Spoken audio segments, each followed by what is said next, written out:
राधे राधे, जय श्री कृष्णा। मैं सीमा सिंह बड़ों को चरण स्पर, छोटों को प्यार और बराबर वालों को नमस्कार करती हूँ। आज हम कार्तिक मास के महात्म्य का 14वां अध्याय सुनेंगे।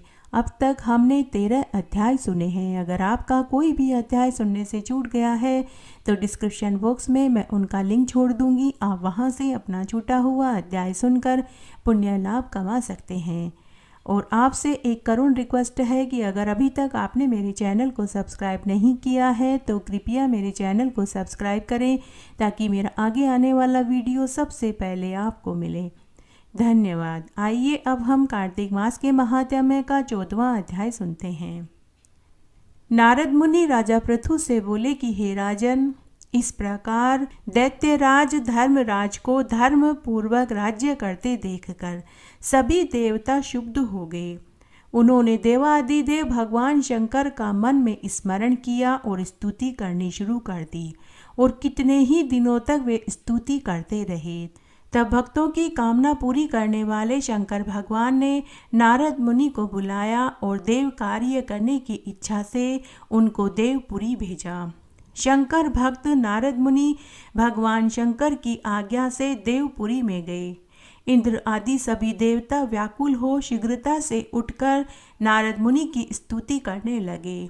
उत्कंठा भरी दृष्टि से सभी देवताओं ने नारद मुनि की ओर देखा। अपने सब दुखों को कहकर उन्हें नाश करने की प्रार्थना सभी देवता नारद मुनि से करने लगे। तब नारद मुनि ने सभी देवताओं से कहा कि हे देवताओं, मैं सब कुछ जानता हूँ, इसलिए अभी मैं दैत्यराज जलंधर के पास ही जा रहा हूँ। ऐसा कहकर देवताओं को आश्वासन देकर श्री नारद मुनि जी जलंधर की सभा में पहुँच गए। जलंधर ने नारद मुनि जी के चरणों की पूजा करी और हंसते हुए बोले कि हे ब्राह्मण देव, कहिए आप कहाँ से आ रहे हैं और आप कहाँ कहाँ की यात्रा करके आए और आपने वहाँ क्या क्या देखा। आपका यहाँ किस प्रकार किस कारण आगमन हुआ है, कृपा करके वह भी बताइए और मेरे योग्य जो सेवा हो उसके लिए मुझे आज्ञा दीजिए। जलंधर के इस प्रकार के वचन सुनकर नारद मुनि प्रसन्न होकर बोले कि हे दानवराज, हे महाबुद्धिमान जलंधर, तुम धन्य हो, क्योंकि इस समय सब रत्नों के भोक्ता एक तुम ही हो। हे दैत्य श्रेष्ठ, अब आप मेरे आगमन का कारण सुनिए, जिसके लिए मैं आज यहाँ आया हूँ। हे दैत्यराज, मैं स्वेच्छा से कैलाश पर्वत पर गया था, जहाँ 10,000 योजन में कल्प वृक्ष का वन है। वहाँ पर मैंने सैकड़ों कामधेनुओं को घूमते हुए देखा।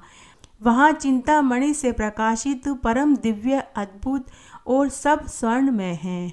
मैंने वहाँ पार्वती जी के साथ शंकर भगवान को देखा, जो सर्वांग सुंदर, गौर वर्ण, त्रिनेत्र और मस्तक पर चंद्रमा धारण किए हुए हैं। यह देखकर मुझे बड़ा आश्चर्य हुआ कि इनके समान समृद्धिशाली त्रिलोक में कोई और है या नहीं। हे दैत्यंदर, उसी समय मुझे तुम्हारी भी समृद्धि का स्मरण हुआ और मैं तुम्हारी उसी समृद्धि को देखने की इच्छा से आज तुम्हारे पास आया हूँ। नारद मुनि के मुँह से स्वयं की बड़ाई सुनकर जलंधर बहुत खुश हुआ। तब जलंधर ने नारद मुनि को अपनी सभी समृद्धि दिखला दी।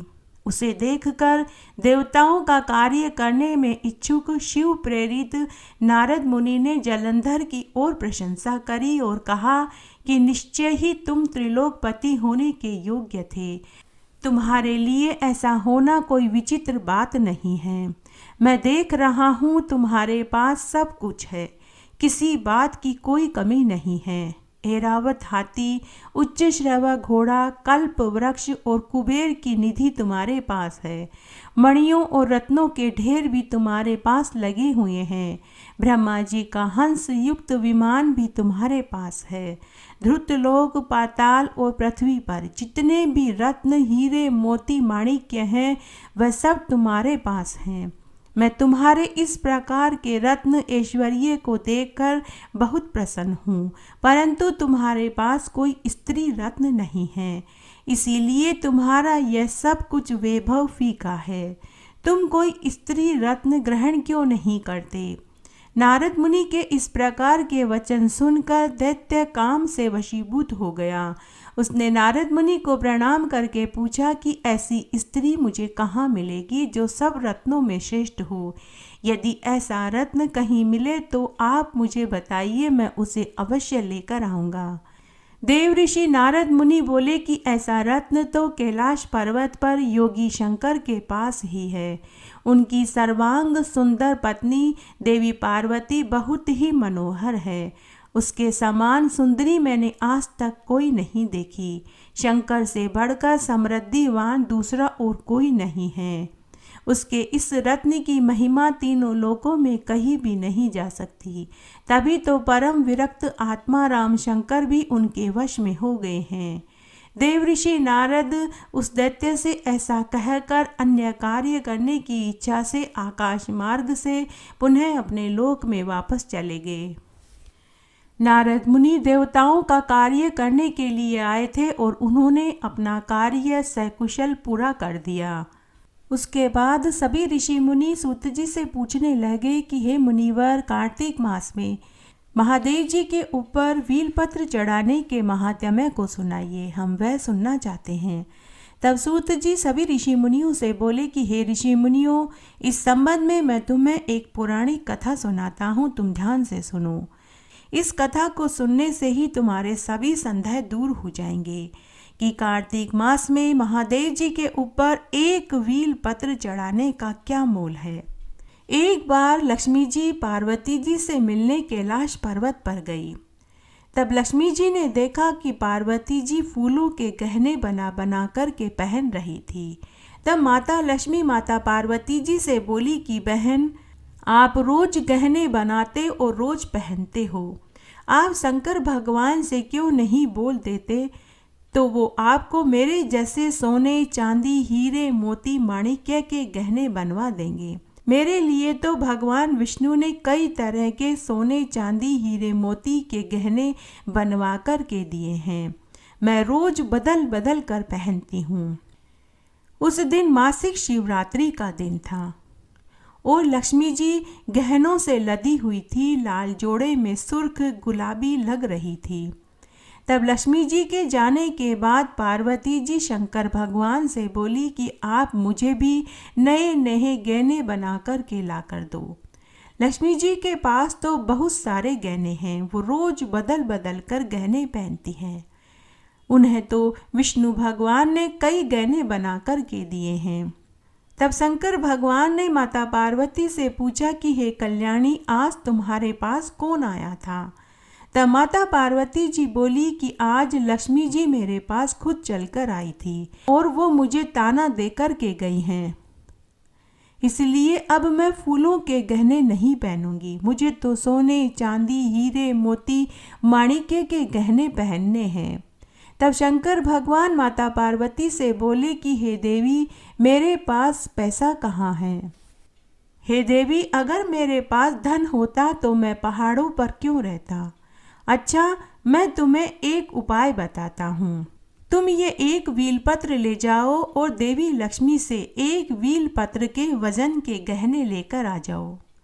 पार्वती जी सुनते ही खुश हो गई और एक वीलपत्र लेकर लक्ष्मी जी के पास पहुँच गई और देवी लक्ष्मी से बोली कि लक्ष्मी, आप मुझे एक वीलपत्र के वजन का गहना दे दो। तो लक्ष्मी जी को हंसी आ गई और वह बोली कि एक वीलपत्र के वजन का गहना, कितना गहने चढ़ेंगे, चलो कोई बात नहीं, तुम ले जाओ। तब उन्होंने तराजू के एक पलड़े में एक वीलपत्र रखा तो दूसरे पलड़े में गहने रखने शुरू करे। लेकिन ये क्या, माता लक्ष्मी ने अपने सभी गहने तराजू के पलड़े में रख दिए, लेकिन वीलपत्र का पलड़ा टस से मस तक नहीं हुआ।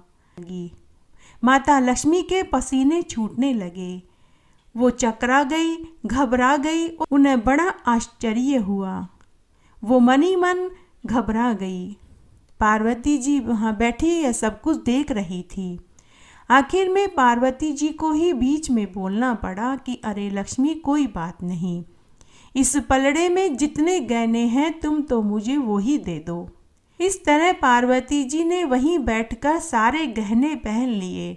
सूत जी आगे बोले कि हे ऋषि मुनियों, उसके बाद माता पार्वती जी ने वहीं बैठकर सभी गहनों को पहन लिया और गहने पहनकर कैलाश पर्वत की ओर चल दी।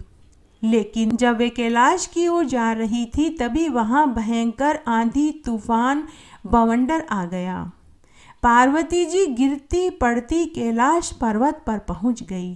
पार्वती जी थक के पसीने से भर गई। कैलाश पर्वत पर पहुंचते ही उन्होंने सारे गहने एक एक करके खोल दिए और फेंक दिए और बोली कि हे भगवान, अब जाकर मुझे शांति मिली है। जैसे ही माता पार्वती जी ने सारे गहने खोल कर के फेंके तभी आंधी तूफान और बवंडर भी शांत हो गया। तब शंकर भगवान माता पार्वती जी से बोले कि हे देवी, ये गहने अगर आपको पहनने नहीं हैं तो आप वापस देवी लक्ष्मी को देकर आओ और मेरा वील पत्र लेकर आओ। तब पार्वती जी ने सभी गहने एक पोटली में बांधे और वे लेकर माता लक्ष्मी के पास पहुंच गई। जब पार्वती जी गहने लेकर माता लक्ष्मी के पास पहुंची तब माता लक्ष्मी भगवान विष्णु को सारी बातें बता ही रही थी। माता लक्ष्मी की सारी बातें सुनकर भगवान विष्णु बैठे बैठे मुस्कुरा रहे थे। देवी लक्ष्मी और पार्वती जी दोनों को समझ आ चुकी थी कि एक वील पत्र का क्या मोल है। एक तरफ एक वील पत्र और दूसरी तरफ सारे ब्रह्मांड का सामान, तब भी वील पत्र का पलड़ा भारी ही बैठता है। तब भगवान विष्णु ने माता लक्ष्मी और पार्वती दोनों से कहा कि हे देवियों, एक तरफ एक वील पत्र और दूसरी तरफ सारे ब्रह्मांड के कीमती सामान को रख दो, तब भी वील पत्र का पलड़ा भारी ही बैठेगा। इस प्रकार दोनों देवियों को समझ में आ चुकी थी कि वील पत्र का क्या मोल है। सूत जी आगे बोले कि हे ऋषि मुनियों, यह वील पत्र की महिमा मैंने तुम्हें सुनाई। कार्तिक मास में भगवान शिवलिंग के ऊपर एक वील पत्र चढ़ाने से ही मनुष्य को संपूर्ण ब्रह्मांड का सुख मिल जाता है, इसमें कोई संदेह नहीं है। कार्तिक मास के इस अध्याय में आज हम माता लक्ष्मी की कृपा की कहानी सुनेंगे। आज हम कार्तिक स्नान की एक कथा सुनेंगे। आइए अब हम कार्तिक मास में सुनी जाने वाली माता लक्ष्मी की कृपा की कहानी सुनते हैं। एक बार बहुत छोटा सा गांव था। उसमें एक छोटी जात का परिवार रहता था। एक विधवा महिला अपने अपाहिज बेटे के साथ रहती थी। उसका बेटा जन्म से ही लूला लंगड़ा था। उसके पैदा होने के बाद उसके पिता की अज्ञात बीमारी से देवलोक गमन हो चुका था। उसकी माँ ने ही उसे पाला पोसा। वह बेचारी पूरे गांव भर का मेला ढोती थी। उसके बदले में जो रुपया पैसा रोटी कपड़ा मिलता था उसी से वह अपना और अपने बेटे का पेट पालती थी। उसका नाम सुशीला था। इस प्रकार उसका समय गुजर रहा था। अब उसका बेटा 19-20 बरस का हो चुका था। एक रात्रि को सुशीला की तबीयत अचानक से खराब हो गई। तब वह सोच में पड़ गई कि मेरे मरने के बाद मेरे बेटे का क्या होगा। उस रात्रि को वह गहरी चिंता फिक्र में डूब गई। पूरी रात वो भगवान विष्णु और माता लक्ष्मी से अपने बेटे के उज्जवल भविष्य की दुआएं मांगती रही। सुबह जल्दी उठकर वह अपने बेटे के लिए खाना बनाई और रोज के काम के लिए वह मेला ढोने के लिए गांव में आ गई। उस दिन गांव में एक अमीर सेठ भागवत कथा करवा रहा था। वहां प्रवचन चल रहा था तो वह सुशीला भी महात्मा जी का प्रवचन सुनकर वहीं पांडाल के बाहर बैठ करके सुनने लगी। महात्मा जी प्रवचन सुना रहे थे कि मनुष्य को अपने कर्मों का फल तो भोगना ही पड़ता है। औलाद होना, अमीर होना, शारीरिक मानसिक पीड़ा होना, यह मनुष्य को अपने पिछले जन्मों में किए कर्मों से इस जन्म में मिलता है। सुशीला ने जब सुना तो उसे लगा कि महात्मा जी उसके लिए ही यह सब बोल रहे हैं। क्योंकि उसने बचपन से अब तक कभी सुख देखा ही नहीं। जब वह पैदा हुई तो पैदा होते ही उसके माँ बाप चल बसे। उसके चाचा ताऊ ने उसे पाल पोस कर बड़ा किया, लेकिन किस तरह उसका बचपन बीता वह आज तक नहीं भूल पाई है। उसकी चाची ताई हमेशा उसको कोसती रहती थी। रोज वे उससे घर का सारा काम करवाती थी। उसके बाद भी वे उसे कलमुही कलंकिली पैदा होते ही अपने माँ बाप को खा गई और अब हमारी छाती पर मूंग दल रही है। मालूम नहीं उस सुशीला को क्या क्या सुनना पड़ता था। इस तरह उसका बचपन बीता।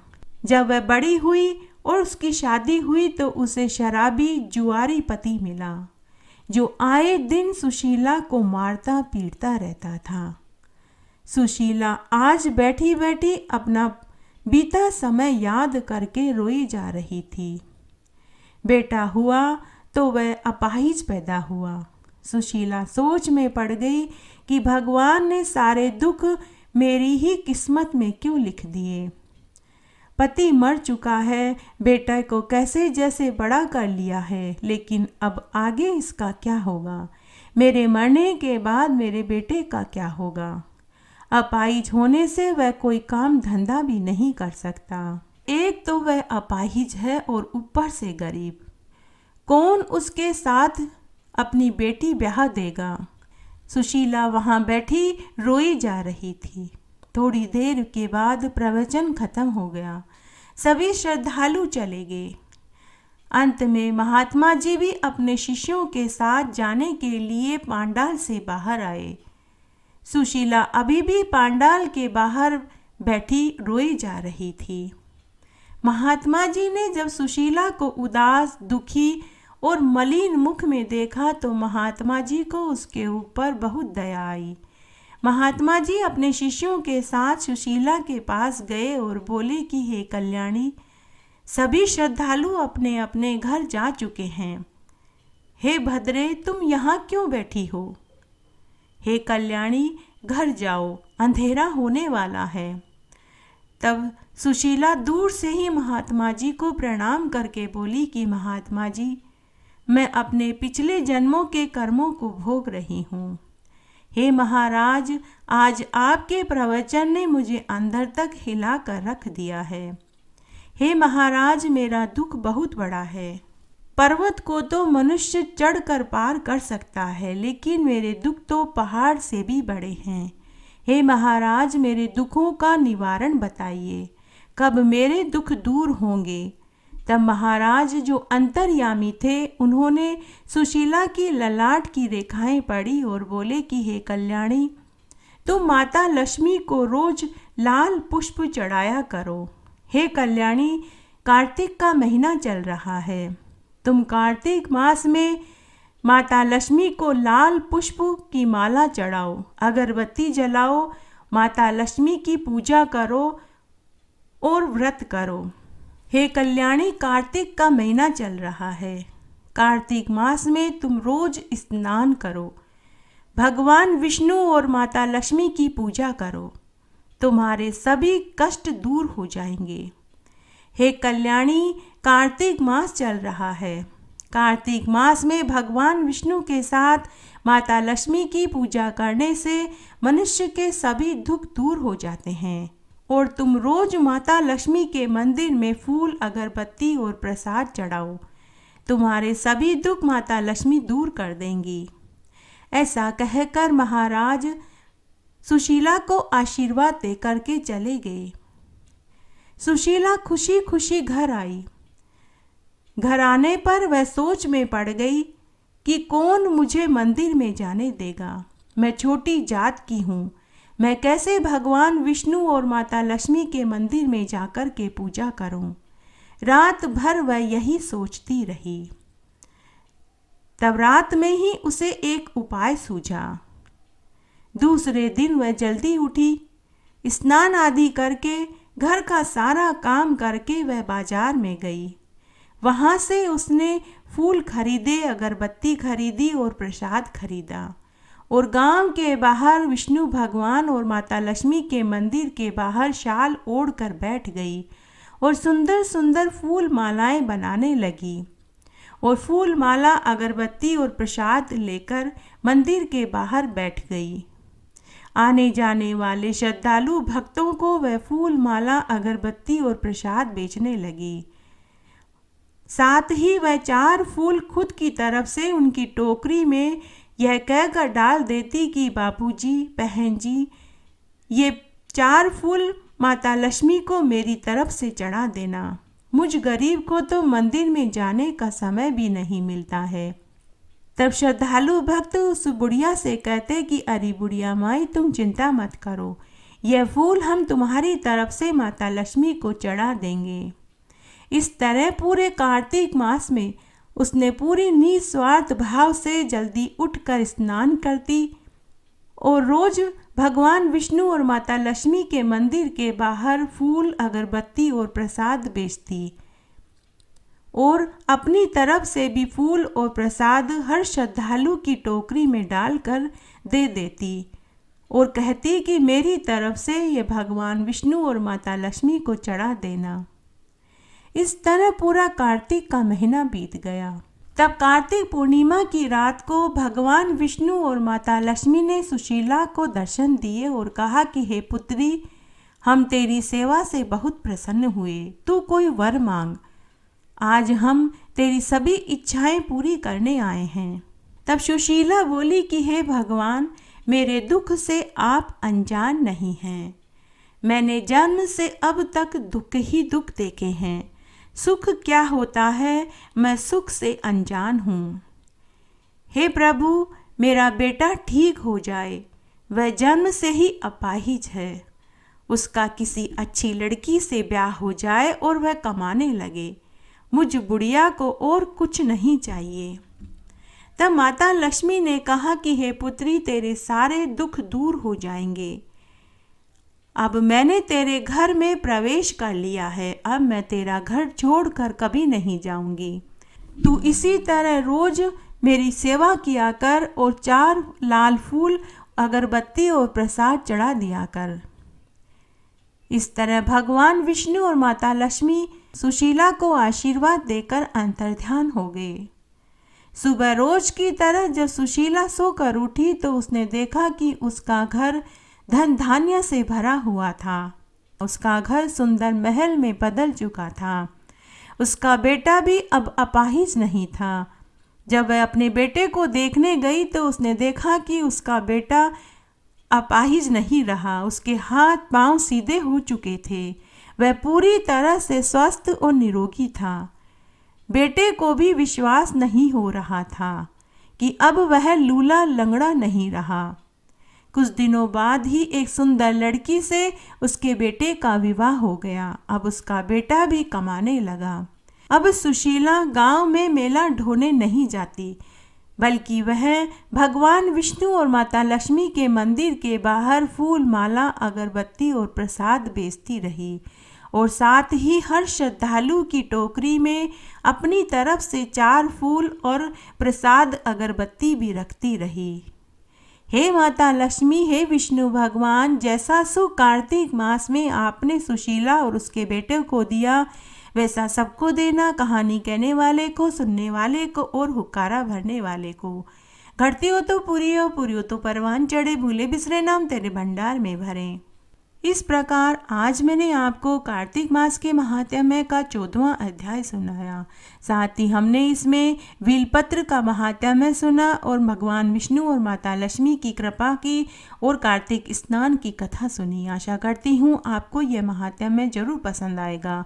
मेरे साथ बने रहने के लिए आपका धन्यवाद। आगे की कथा कहानी के लिए भी आप इसी तरह मेरे साथ बने रहें। धन्यवाद।